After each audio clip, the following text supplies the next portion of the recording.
Hey, welcome to the show with the worst dancing on the internet. This is Caching in the Northwest. You know, it's the official podcast of GeoWoodstock 18 right here in the great Pacific Northwest. Now, it's Thursday night at 9 p.m. I'm Chris of the Northwest, and we're going to talk about geocaches and geocachers from here and all around the globe. So while you're trying to remember the rules of the road, while the policeman follows you, we'll be caching in the Northwest. Rules? Rules don't apply to us. Where we go, we don't need rules. Oh, that's what it is. Yes, it is Thursday night. I am Wits End. There it is, somewhere over there. And tonight, well, it's just the twos of us. So we're going to talk about favorite points. Whether you put a U in the middle of the word or not, they're in your geocaching.com account. And we'd love to hear from the live audience what you have to say, your thoughts, your opinions, anything you want to share about favorite points. How about that? But first, let's go ahead, please. Okay. No, I thought that was really good. I think you should go on. Well, I was going to say, before we jump into the favorite points, we want a quick reminder that we appreciate the support of all of our patrons who help to keep this podcast coming each and every week, even if all three hosts can't seem to show up at the same time. We'd like to thank, well, Land Sharks. They're one of our corporate Denali level sponsors. Helen and Chris have this to say: it's been great to see so many new geocachers in the Shark store this summer. Our teams had a blast helping them with their geocaching experience. They are helpful up there. So friendly. Very, very helpful. So whether you're new to the game or an old salt, check out Landsharks with a Z.ca for all your geocaching needs. And our other corporate Denali level sponsor is Gold Country Geotourism. They would like to remind you to start planning for when travel opens back up. You can do that by visiting exploregoldcountry.com to learn more about the geotour, the Gold Country region, and all kinds of fascinating tidbits. Go visit exploregoldcountry.com to learn more. They're also on facebook.com/exploregoldcountry. Hey, if you out there would like to know more about supporting the show, head over to thecachingnw.com, a website, and look for the Patreon link. Ooh, there's a link there. It is. There is Hey, indeed. Wits End, it's so good to have you back. Well, thanks. It's nice to be here. You know, one thing I didn't mention is the main reason you were gone is because people weren't sending in enough glows. Yeah, So yeah. Without the support of the glows, we can't afford to keep you. You're a pricey customer. You're wanted on many a podcast. I don't know about that. I'm just the only one that's willing to read the glows, I think. So when I don't show up, when there's no glows, I don't show up to read them. And yeah. So somewhere in there's a nugget of truth that's twisted and distorted beyond recognition. Oh, distorted and twisted. There I am. That describes us. Which one are you? Uh-huh. But even with that, it's time for the glow. That's the geocaching log of the week. Whether you read it or whether you wrote about it, wrote it. Let me start over. Because start over, will you? That's a good line, and I really don't want to screw it up. Caching in the Northwest. Don't start that much over. That we go back with the music and everything? Nah, just jump in here to the glow. Okay. Whether you read it or whether you wrote it, we want to hear about it because great logs simply make geocaching better. You can send an email or one of those recordings, that you do on your smartphone. Now, smart people do on a smartphone. You know those things? Yeah, you can send us one of those. Okay. To feedback@cachingandw.com. You can also call into 253-693-TFTC and show us how you glow. You could also put it on a cassette tape stick it in your hijacked Amazon delivery drone, and fly it to CNWHQ.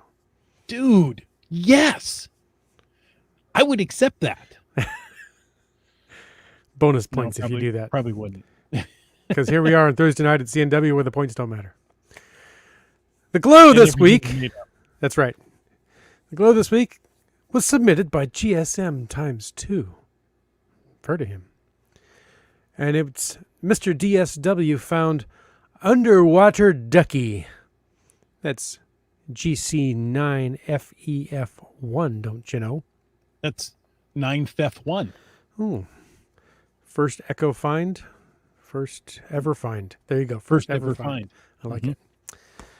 The glow reads, heading out to the lake to find some geocaches and chase 2 FTFs. Thought I would give the legendary GSM times 2 a call and see if he wanted to join me. When we arrived, we sweet-talked our way through the gate and promised not to harass the ducks. As we took a left away from the gate a bit down the road, the promise was quickly broken when we saw a group of ducks that we just had to stop and see. Don't worry, we only bothered them. Oh, instead of harassing. Yes. Well, okay, maybe harassed a bit. Duck soup, anyone? Oh, that's a little too far. Well, after we got that out of our system and the Rangers let us out of the handcuffs, we got back on track. And thanks to GSM times 2, it stayed that way for a few minutes. Is that a deer I see? I always wanted to ride one of them. Well, I caught him with the first throw of my trusty rope, but the deer was having none of it and finally gave up after he dragged me 300 yards through the poison oak. You never realize how nice it is to have skin until most of it gets taken off by a crazed deer. After the paramedics were finished with me and the Rangers once again let us out of the handcuffs, we figured we better stay out of trouble and find some geocaches. However, due to our previous mishaps, we had drawn a crowd of rednecks with coolers and lawn chairs to see what other goings-on might transpire. It happens. GSM times 2, ever being the geocache ambassador, explained the concept of the event and about FTFs. Well, that really piqued their interest, and they started taking odds on who would get the first FTF. There must have been 150 folks lined up on the shoreline with their coolers and lawn chairs, swilling some off-brand IPA. One thing you might not know about GSM times 2 is he can be a little competitive. So he's guiding me into the first cache when I ask him, is this an FTF? He says, oh no, not this one. Well, I knew I'd been had for when I got out of the car. I felt this very strong push and fell face down. And then I felt someone's boot on my back. About this time, the crowd was going wild and exchanging money. Turns out I was not the favorite for this event. All this after I was the one who had to kiss the very large unshowered lady ranger at the gate to get us in. By the time I got up, GSM times 2 had the FTF in hand and was doing a Snoopy dance. I don't mind saying I was a bit disappointed in GSM times 2 behavior, but we apologized and we moved on. We had to walk out on this peninsula to get the other geocaches, and the remaining FTF was the last one in line. By this time, there were over 500 spectators seated on the shoreline, and I swear I saw an ESPN van. I hear the odds were now 10-1 against me. We walked down the peninsula, picking up the various caches to the hoots and hollers of the crowd. Heck, if we'd planned this out better, we could have had a mega event. As we approached ground zero for the FTF, that darn GSM times 2 started running, and the crowd started cheering. Well, I was not going to give up that easy, so off I go. But right before we reach the cache, he stops dead in his tracks. Well, GSM times 2 said he had a change of heart and steps aside for me to score the FTF. So I step up and what the?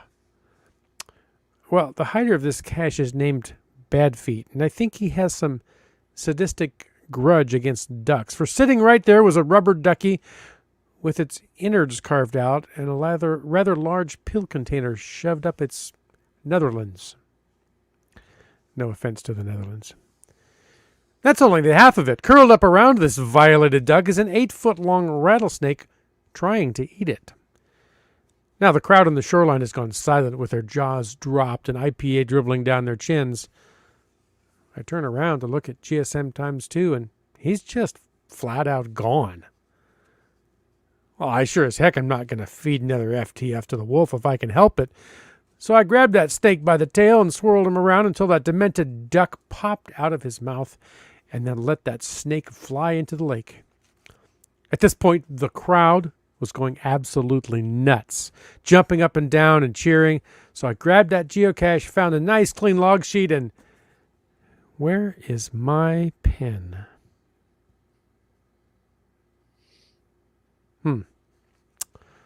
So there you go. I think there might be some fabrication in this one. Yeah, I don't think the Netherlands were involved at all. Okay, there you go. Yeah. Yeah, pretty sure that's what it was. Wow. Limax says, this sounds like one of my classic glows back when this segment first started. There were some epic glows back in the day, weren't there? Yes. Classic epics. Classic epics, epic classics. Yep. Oh, which is... Hey, folks, if you want to join in tonight's conversation, and we know you do. And some already are. Exactly. Use the hashtag FAV or FAVE or FAVE, however you want to, FAVE. Right? There we go. Is that better? To add to tonight's chat. And of course, you can use FATAS. That's like FAV, but spelled differently. Yes. If and with a completely different meaning. Topic in the after show. Now, there is some news. Is there? I'm going to let Wits End have a little break here since he read that wonderful story, that epic tale. Geocaching.com has released the next mountain challenge, right? The Reach the Peak challenge. This one is Elbrus, and it's for October.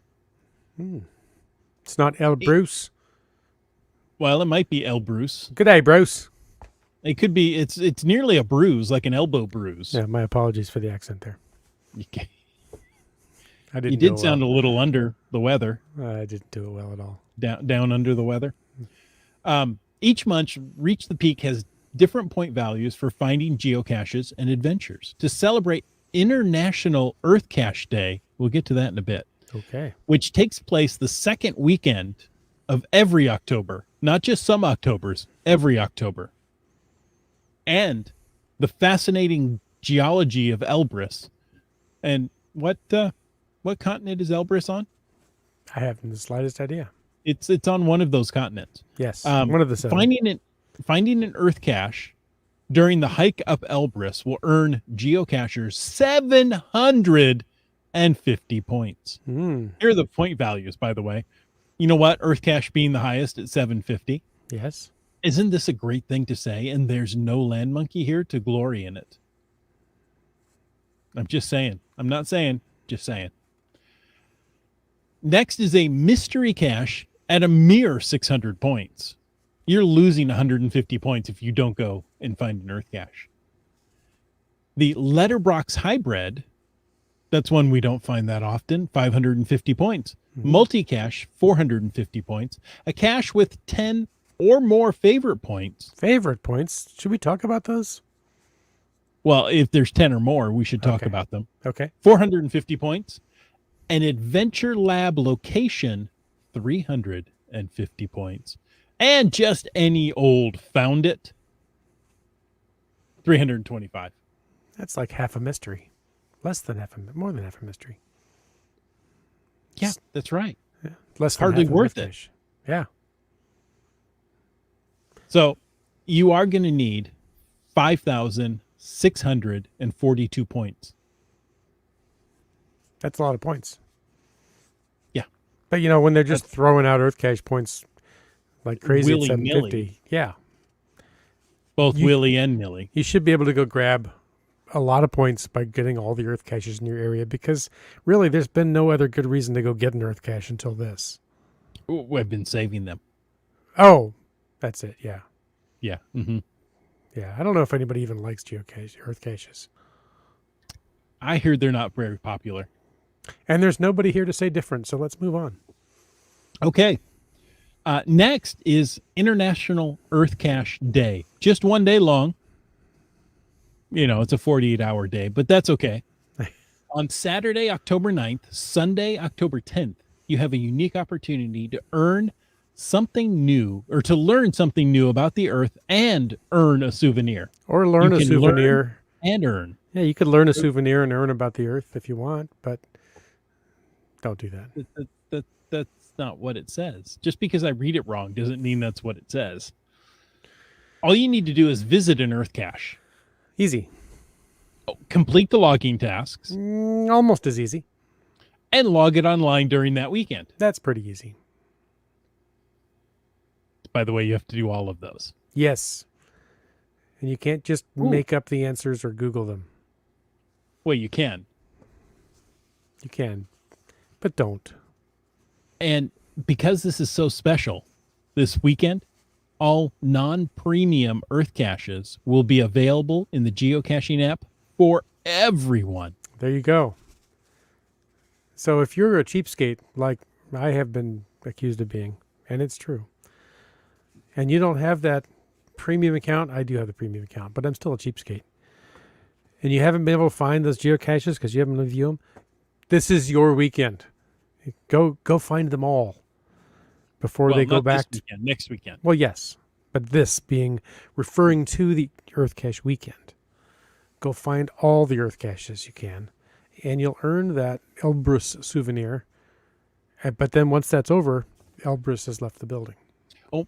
And Earth caches go back to being locked. Well, the premium Earth caches go back.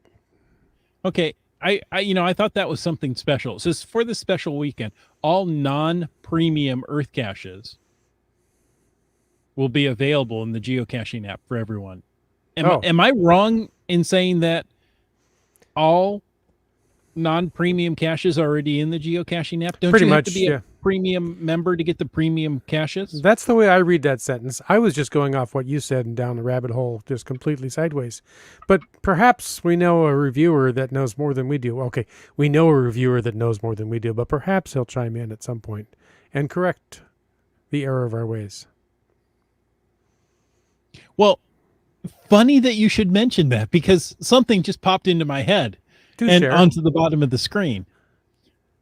Brylang happens to say, I believe that Earth caches are limited by a DT rating to see some of the non-premium Earth caches in app.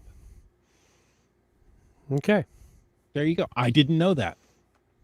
I just assumed all non-premium Earth caches would be seen if they're non-premium. Apparently there have been some issues up there too. 3Ms in a row says some of them in Vancouver had their leaderboard stuck at 0 for 3 weeks after the September 6th reset. Now I have to share my leaderboard has been stuck at 0 for weeks as well. Exactly. And that had to be a problem with geocaching.com for you, right? Oh, I'm sure. Yeah. I mean, it's not like you were working hard and couldn't get out and find geocaches. Well, hard may not fit in that sentence. Working a lot? I was working a lot, and I didn't geocache. But I wasn't necessarily working hard. Okay. Did you know, Wet Coaster says, Earth Cache Day or weekend is so big in Canada, we take Monday off as a holiday to recover? Well, the days are bigger with the exchange rate. Oh, yeah. They've got like 49 hours in a weekend, right? Something like that. Yeah. Those are metric hours, though. 8 days a week. The Beatles wrote about those. That's in England. They don't use the metric system. Okay. So yeah, I don't know how that works. But I do know tonight we are talking about favorite points. We want to know about favorite points. What you think about favorite points. And I'll say again, favorite points. Favorite points. Just threw that one in for free. Okay. Geocaching.com says a favorite point is a blue ribbon award that makes a geocache owner's day. Favorite points are a way of saying thank you to the geocacher who hid and maintains the geocache. It's also a way to let other geocachers know that the geocache is well worth the journey. Now, listeners, what I want to know, dear listeners, what I want to know is what makes you want to give a favorite point to a cache? And for just a favorite point today, you can change a cache's life. Make a cache owner's day. That's right.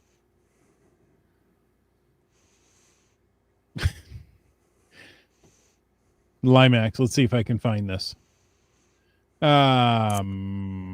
His favorite point. Are you scrolling? Is it gonna pop up, or should I just keep jabbering and rambling? You should keep going. His favorite point is when he uses his right index finger. That's a favorite point, huh? Okay. Yeah, apparently. But 3 hymns in a row follows up. He says, I'll award a favorite point for a great view or a creative container, an FTF, a nice walk to ground zero. Any reason, really. I try and keep my favorite point count available to award nice and low, which brings up something we probably should cover for people that aren't familiar with favorite points. How do you get favorite points to award them? Ooh, how do you? How do you do? Well, for every 10 caches you find, you're awarded, free of charge, a favorite point. Now, do you have to be a premium member to get those? I do not know. I think you do, but our answer will come up soon. Mm-hmm. But yes, they do just show up in your account if you get out, find some caches. You get out and get caching in the Northwest. Yes, among the points will caches. just show up.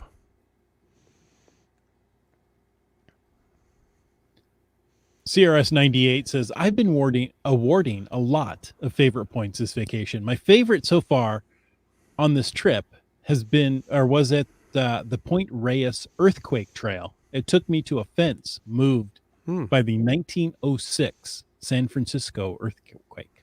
A lot of things. So that fence was quite moved by the earthquake. Yeah, a lot of things were. Was anything else moved? And bonus points for awarding a favorite point to a cache with the word point in the title. Oh. Just saying. Is that your favorite point? It could be. Maybe it is so far. Maybe it's not. OzFox says location, hide quality, or just a fun adventure. And who else do we have? And CRS98 again says, I awarded them based on the real estate adage, location, location, location. Very similar to directions to Did you know that premium members earn 1 favorite point for every 10 caches you find? Only premium members can award points. Non-premium members will receive their favorite points when they become premium. Okay. So I was correct. I thought that was the case, that you only earn them, or you only receive them when you're a premium member. But the way I read Bri Lang's comment there is that if I'm not a premium member, I didn't know how to say it that way, and I go out and find 100 caches, and then I become a premium, do I instantly get 10 favorite points show up in my account that are banked? Yes. Okay, I'm getting the double thumbs up from the review, from the chat lackey. So that's great. That I did not know. See, the reviewer lackey. Try to learn something every time I show up here on Thursday night. That's right. So do. And just so you know, I need like a star to shoot across my screen. Oh. Okay. Yeah. Oh yes, premium members. Only. Says Peach. Yes. So once you have these favorite points built up in your geocaching.com account, 1 for every 10 finds, you can then award them to caches you find that you like, that you think deserve a favorite point. For things such as, and some of it's already been covered in the chat, but we'll throw out a few, interesting or unusual locations. Now, does anything come to mind for you, Wits End, on interesting or unusual locations? I'm sure they do. It's Mhm. been so many years since I've actually gone out and put pen to log sheet because I'm lame. I know I think I've done some. I did some virtual caches in Disney property. Those were kind of fun. I think I've awarded a favorite point. Thinking just Mhm. location. I'm sure I've awarded at least one favorite point to a cache in Hawaii with a nice view. Something with a nice view. Something that takes me to a place that, like, wow, this is a really cool spot that I never would have found without geocaching. Right. I completely agree with that. Um, do you remember a couple of years ago, Cache Carnival? It might have been Cache Carnival, Mm-hmm. but I was trying to be more international. Carnival. I do. Okay. Well, that didn't go well. Okay. That was all based on favorite points. It was. And I remember IHAM Monkey Cakes and I went out and we were looking for high favorite points and, you know, oh, wow, this one's got really high. Let's go get this one. And we went there and we're like, why are there so many favorite points on this cache? This is not a great location. This is not a great hide. Is it peer pressure? Oh, if there's already 100 favorite points, well, I better put one too. That could play Or, into it. it was just one of those. It was like, I don't know why this doesn't meet the criteria for me personally to give a favorite point, but yet it was incredibly high favorited cache.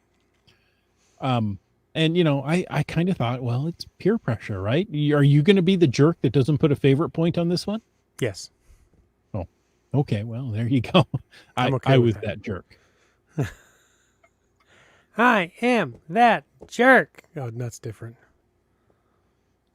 Not the same. So what else might we award them for besides locations?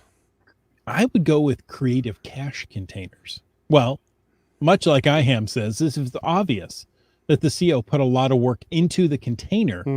It almost always gets a fave from me. Yeah, this tends to be more what I think of favorite points for. Locations are awesome. And like Cirrus90 said, that's the real estate rule: location, location, location. And Right. I have found some amazing locations purely because I went looking for the geocache that was hidden there. But I tend to think of favorite points assigned more for the cache itself. And an ingenious hide, a creative container, just something really creative. Gadget caches are ranked really Gadget high on caches. that. Yeah. Gas station tuna. Yeah. Thank you. So that's just the way I lean. Keith says I award caches.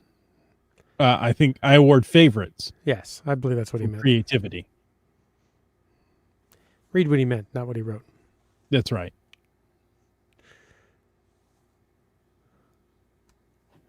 IHAM says there were several that day that underwhelmed, though they had high favorite points. Yes, there were. Keith says any gadget cache. That's Yeah.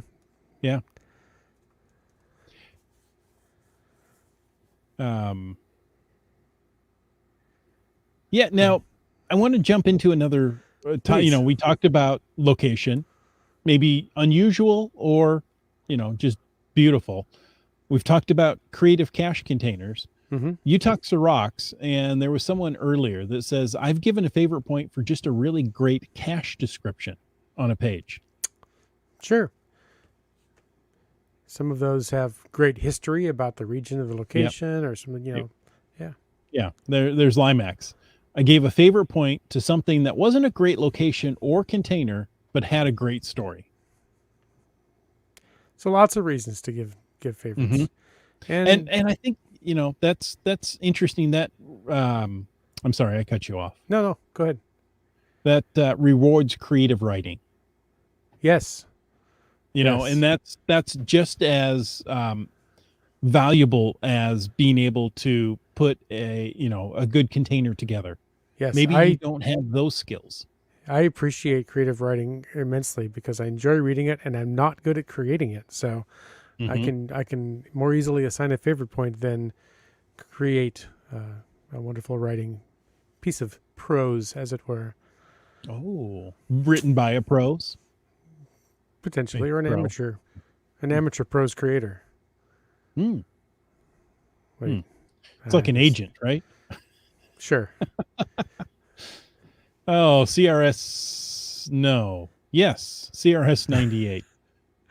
Well, this replies to Limax, and that's where it got me confused. I've done that once. It was an incredibly novel description of a magnetic key holder under a bench in a park, but it was written up as if it was describing a new species of animal. That's good. So just geocaching brings out creativity in people, and in different ways. And favorite points are one way we can say thank you. We appreciate that creativity. Yes, because as the geocaching description said, they do make a cache owner's day by getting a favorite point. But you mentioned the Cache Carnival contest event. Yes, I did. Whatever the right word for that summer puzzle series was. Promotion. There you go. They also benefited cache owners quite a bit during that promotion, because if there were more points assigned to the cache owner. I'm not words are hard tonight. I'm tired. It's been a long week. Yeah. But you not only received points towards your dashboard for finding caches with favorite points, but cache owners whose caches had a lot of favorite points awarded to them scored points every time someone found one of those caches. So if you have been a diligent, creative cache hider, and we know several in the area, then when people went and found their caches, their scores just increased without them even getting out of bed. How cool is that? Oh, so very cool. But they eventually did get out of bed and made another great cache. Yeah.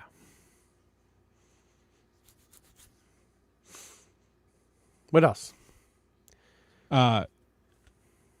Kitty Cash says, in addition to the already mentioned reasons, I will sometimes give a favorite point to something that, for whatever reason, personally resonates with me.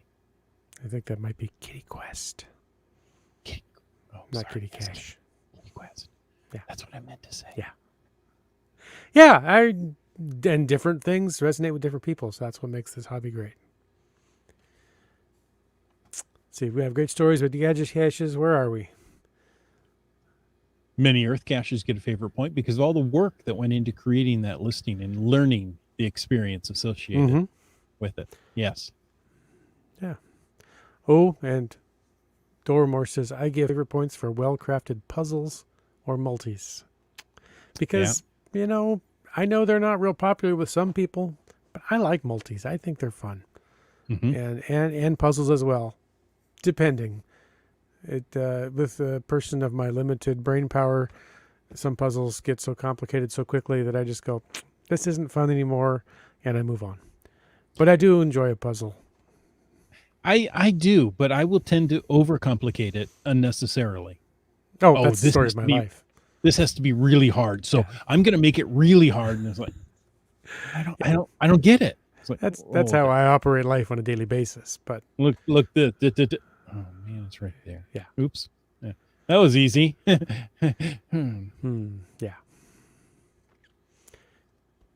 That's why I think it's fun to go caching or puzzle solving with friends. Go as a group, because somebody else will see a different angle or just see the obvious and slap you in the head and go, dude, it's right there. Wake up and smell the prune juice. Drink the prune juice. Okay. It'll help get things going for you. So I've been told. The Supernauts have said it's been mentioned, but we're in the group of giving a favorite point for getting an FTF. Oh. I've never it's one of those things I've never considered. But that's cool. That's nice. Yeah, I hadn't considered it either. Yet something else I've learned tonight. Okay, I've learned. Are we done? No. Not yet, but we're getting close. All right. Any other chat that we've missed here? Descriptions, puzzles, multis. earth caches for all the years that went into creating the location. Sometimes that's a lot of years. Yeah, Going into millennia in some creating the cases. location. Can Yeah. you then assign the favorite point to God for creating the earth cache location in the first place? I don't think he has an account. He's probably got better things to do this time. I don't think he needs an account. No. He already knows where all of the caches are. Well, one thing, I think we've hinted at it, we've mentioned it, but maybe we've not directly mentioned it or discussed it, is, you can filter in the app or in the website to show caches with a lot of favorite points. And I often use this tactic when I'm traveling.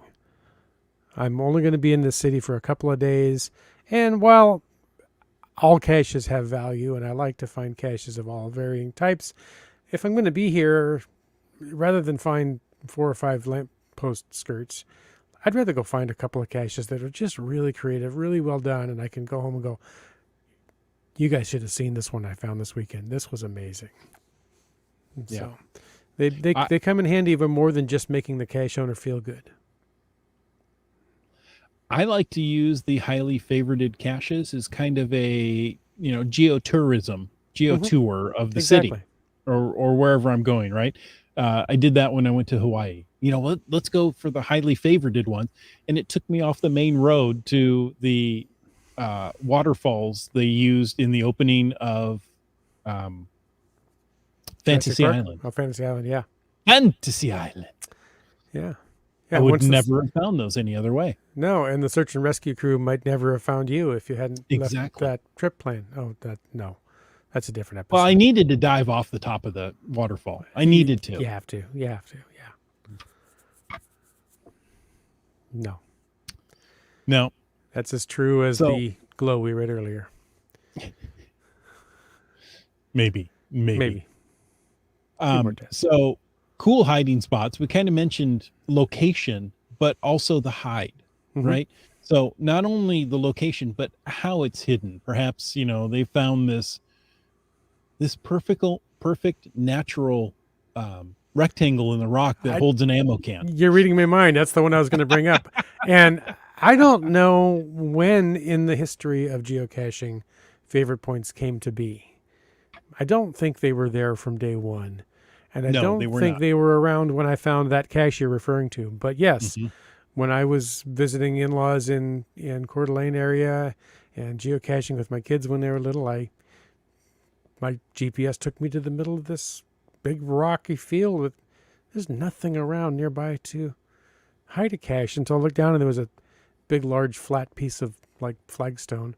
And I slid it aside and there was a full-size ammo can in a rectangle hole that was just slightly larger than said ammo can in the rock. And I thought, oh my gosh, that's amazing. And I remember even messaging the cache owner and said, how did you do that? He said, I didn't.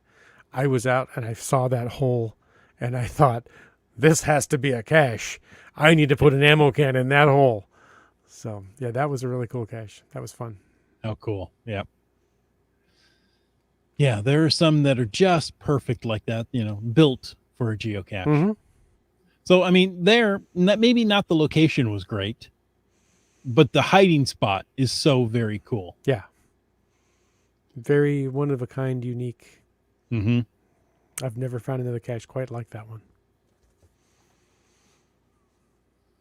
Kitty Quest says sometime, maybe I should just read the whole question. No, I think you should speak up because somebody's driving and the road noise is really bad right now because there's a large garbage truck next to them. Roll the window up or listen to Chris's description here. What? Yeah. Or, one of those kids with the loud exhausts. Yeah. I followed one of those home tonight and I'm like, oh, come on. Yes. Automotive engineers spent years developing a nice, smooth, quiet ride, and you destroyed it and paid money to do so. Go ahead. I don't have any feelings on the topic at all. Do you remember when the whistle exhaust was all the rage? Glad that was Get off my lawn and read this, will you? Okay. Sometimes it can be for the adventure or the good time had in finding the cache, including getting to ground zero. Yeah. Yeah, it might involve rednecks, lawn chairs, IPAs, and a snake eating a rubber duck. It could You happen. never know. Hmm. I've heard stuff like that. And something about the Netherlands. Yeah. My apologies to the Netherlands. Utalk Sirach says there weren't favorite points for at least the first 10 years. Okay. And I'm pretty sure that's when I found that particular cache. And I believe it's archived now, so I don't think I can even go back and assign it a favorite point. Well, that would be There you interesting. go. So, cool hiding spaces. We've talked about challenging mystery caches, right? Yeah. That was also one on the list. You guys know my list before I start, so thank you. I appreciate that. Now, I think we've covered the reasons to give favorite points, right? Sometimes it just resonates with you, right? Oh, this is cool. This is cool to me personally. May not mean anything to you, but to me, I think it's cool. I want to give one. Here's the next question. Yeah. How often do you actually give favorite points? Well, I don't give them all that often. I have a few built up in my account, and I appreciate, I think it was 3 Hams that said, I try to keep my balance of favorite points rather low. I don't really pay a lot of attention to how many I've got. To me, it's got to be wow. It's got to be a wow. That was really an amazing cache. And part of it's because I'm old, lazy, and just often forget. Sometimes I've gone back through my logs and go, oh, man, I meant to assign that one a favorite. Let me go back and do that now. I think you can do that still. Yeah.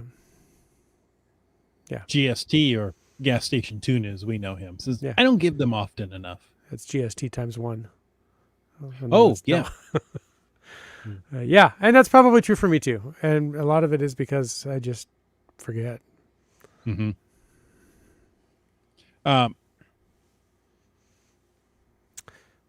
Do you see why you're giving a favorite point in your log? Yeah. I'm sorry. I've completely lost the geocaching name. I'm tired tonight. I'm sorry, Lori. Why do you say why you're giving a favorite point? Or do you say, hey, this is great, I'm giving a favorite point? Sometimes. But sometimes I just assign it. And it's just kind of, I don't have a hard, fast formula for when I do and when I don't. But I just kind of, gut feeling. Keats waits till his heart and soul tells him to. Okay. I'm going to pull up something here that Komakino. Go for it. Komakino said. I'll read his name. You read the post. Yeah, Komakino. I know Komakino.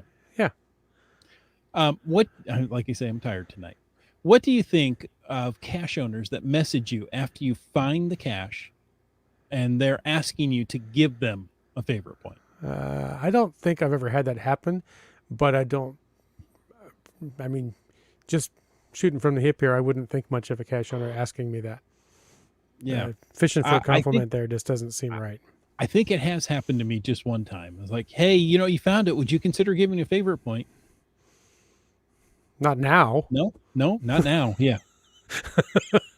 Now, I know there are some, I guess, contests, there's some competitiveness that, my cache has an 85% favorite to find ratio. I want to keep that. Can you, make sure that, well, if you make it good enough, you're going to earn that anyway.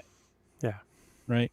So I understand that competitiveness among cache owners, but that's not always the case. Doramore said, I had that happen. I ignored it. Mm-hmm. Well, of course, Lori is Seaback Tribe. I'm so sorry, Lori. You changed your picture and it just took me off guard. And I'm like, I don't remember what that is now. She looks younger than I remember her. Well, she does age backwards. And Komukino follows up. He says, I only had that happen once. I thought it was odd. And I agree. Yeah. I think it's odd. I think it's rude, personally. I'm just going to throw that out there and say that. But Chosen 1978 says, nope. Just nope. Yeah, that's kind of my gut reaction. Yeah. And Seaback Tribe is far more polite than I am. It says I won't, and explain why. Yeah, like I said, that's more polite than I. Mm-hmm. Which probably holds true for a lot of things in our lives. I'll bet Seaback Tribe is more polite than I am at a lot of things. Yeah. Yeah, Keith says you shouldn't have to ask a finder to give a dang favorite point. Yikes. Okay, one more. I was asked to give a favorite point to a cache by a cacher who needed to find a highly favorited cache for a challenge. It needed 2 or 3 more to make it qualify. Well, maybe. Yeah, that's good. That has to be a maybe on that one. See, At least and- there's a reason for it, and it'd have to be Right. somebody I kind of knew. I mean, I don't know. Well, and there you're helping out another cacher, not the cache owner necessarily, right? Yeah. So, But I'd still probably tactfully decline. yeah. Just my hunch. But you know what I would give a favorite point to? Caching in the Northwest, Thursday nights at 9 p.m. Ooh, that was nice. And, you know, folks, I hope you enjoyed this episode of Caching in the Northwest at Thursday night at 9 p.m.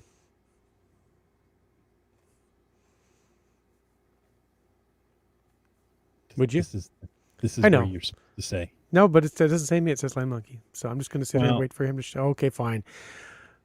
Land Monkey, if he was here, and I would like to take a moment to thank Land Sharks. Oops, let me push my buttons.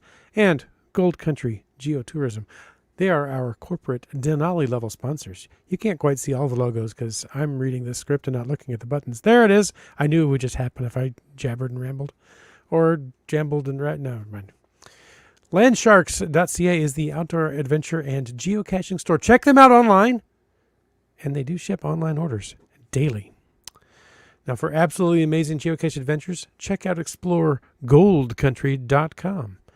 And as we mentioned earlier, they're also at facebook.com/exploregoldcountry. We want to thank our faithful Denali level supporters. That is Landsharks, Gold Country Geotourism, Team Squirrel, Groovy Owl, and Cashly.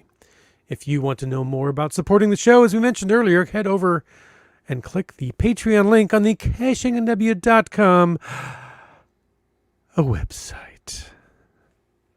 Wow. We really don't need the monkey, do we? Monkey who? I don't know. You know who I want to thank, though? It's going to come back and bite me. I just know it is. I want to thank Kitty Quest. Oh, yes. And Team Noltex. We hung out a bit recently. Yes, Fairwood West. Wino Seattle. Donners. Wet Coaster. Greenwords. Hey, Doramore. those two are together. Yes, they do. Good job. Doramore. UDAC. Broncos fan for life. Trexer. 0. On a boat. Ackerdoc. The Geo Travelers. The GeoNav Pro. Log Work. Kev Mechty. Kid Vegas 19. Limax. Subway Mark. Utox. 2 Rocks. M-Nerf. Boomer 365. CRS 98. GSM times 2. Gas Station Tuna. Alarobrick. Sprouter. Seaback Tribe. MC3 Cats. 3 hams in a rows. Segehov. Antaeus. B. Pendragon. Genies. Tick Magnet. Kennel Barb. Keats 94. Peach of Washington. And, you know, I want to thank the Mariners for taking a day off tonight so Peach of Washington can be here in the chat. Isn't that nice of them? Yeah, go Mariners. LG 9000. RE54321. Corscott. Camp Clan. T. Sayer. Just finding our way. And Skyhawker. A couple of new patrons in that list, so thank you to them and to all the patrons and to all of you for listening and joining us tonight. Oh, thank you so much. Now, folks, it's time for a really old segment. You know, I mean, we've done it so long, it's just old hat now, but we're still going to do it one more time. It's last. Listeners ask some things. That's what last stands for. It's been so long, I forget how to do this. And now we get to answer. If you would like to ask some things to us, about us, for us, with us. I don't remember Any anymore. more S's? You can call into 253-693-TFTC or email your question to feedback@caching NW.com. Here's my question. Okay. If you could write a book, what genre would you write it in? Ooh. The big part of this question is the if, because as I mentioned earlier, creative writing is not my strong suit. So probably if I were to ever actually write a book, it would be a technical instruction manual, because that's probably all I'm really good at writing. Oh, wow. So that, I don't know where that, I guess that's nonfiction. How about that? There you go. Nonfiction. Yeah. I think I would lean towards like historical fiction. In my case, it would probably be hysterical fiction. My Mac says I tried writing books. They were sci-fi. That's the other one I would go to. Yeah. Yeah. That is one of my favorite genres to read. Yeah. Specifically time travel. That's my favorite topic. Sci-fi, fantasy, or whatever you. How did you know you didn't already read that book before? It's possible. I can neither confirm nor deny. Brylang says, if I could write a book, I'd probably write an alternative history, but I don't have the particular era or hook in mind. So that's a kind of a historical fiction. Yeah. A lot more fiction than history, right? Folks, thank you so much. Oh, You Talks to Rock says, I have co-written a book, a text book. There you go. See, that's but aren't all books text? No, some are pictures. Oh yeah, there are picture books. You're right. Yeah. Dora Moore says, I'm pretty sure I have a kid's book or two in me. High fiber. Well, yeah, I was going to say the doctor can help you on that one. Dakota's autobiography, says Kyle. Could be interesting. Keats says, something woodsy, dark, and gripping. As my Sounds boots like were rapidly slipping. Oh, no, that's different. Komakino says, how about a log book? Oh, there you go. Mic drop. Yeah. Oh. That's the perfect answer for tonight. Oh, that was good. Hey, folks, thank you for taking the time to listen to this episode of Caching in the Northwest. Your support helps keep the quality shows coming. If you like the show, click the Patreon link on the CachingNW.com website. If you didn't like the show, let us know what you want us to talk about. We'll probably do it. In either case, please subscribe on Apple Podcasts, Google Podcasts, Stitcher, iHeartRadio, Spotify, and more. Subscribe or even give us a thumbs up or a review. It's kind of like a favorite point. You can call into 253-693-TFTC and leave a comment, ask a question, or give us some of your favorite points any time of the day or night. And of course, you can email us at feedback@CachingNW.com. You can join us every Thursday night at 9 p.m. Pacific for a live show and chat. And I am all choked up about this. Yeah, I can tell. Let me get a drink and I'll try to keep going. This show is produced by Chris Umfenauer, Jim Paulwitz, and Jay Kennedy. It's licensed under Creative Commons Attribution 3.0 license, copyright 2021 by Chris Umfenauer. And folks, I ask you to stay tuned for The After Show. Wits End. It's like you're here. It's like it. So we are trying to keep tonight's show short, folks, just because we are both really tired. Yeah, so I have to be at work at 3:30 in the morning tomorrow. Holy cow. At this point, just stay up. No. Hey, Keats says, Fatas, after a year, I finally filled in all the spots on my mystery cache calendar grid. It's been a long time coming. Found the cache associated with the challenge today at UBC. So glad I can relax. Well, congrats. That's a great milestone. You are definitely more committed than I am. Mm-hmm. So, folks, thank you so much. And until next week, get out and get caching in the Northwest. Oh, that was an awkward pause.